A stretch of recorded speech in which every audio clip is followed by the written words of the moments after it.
Hi guys, Sunday છે પણ મન નથી માની રહ્યું કે હવે બેસી રહું ઘરે. તો આજે ગાર્ડનમાં એક દોડવા અને ચાલવા માટેનું સેશન રાખ્યું છે અને આપણે ઘરે એક્સરસાઇઝ તો કરીએ જ છીએ, પ્લસ ડાયટ બી છે. તો ઇન્ડોર ને આઉટડોર બંને પર ફોકસ રાખીશું આપણે અને બધાને કહીશું કે થોડું ઘરની બહાર નીકળો. ઓક્સિજનને લગતા પ્લાન્ટો ઘણા ગાર્ડનોમાં હોય છે, તો થોડું ઓક્સિજન સારું મળે. તો ચાલવા નીકળો, થોડું દોડો, થોડો શરીરને વ્યાયામ આપો.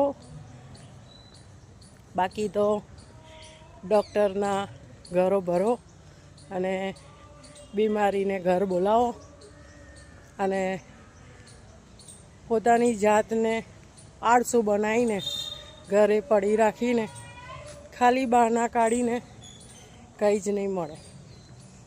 બાય ગાઈસ, તમે બી ચાલો, ફરો, વ્યાયામ કરો અને એન્જોય કરો લાઈફને. Thank you. મારા વિડીયોને લાઈક કમેન્ટ કરતા રહેજો અને મારી ચેનલને સબસ્ક્રાઈબ પણ કરજો. Thank you.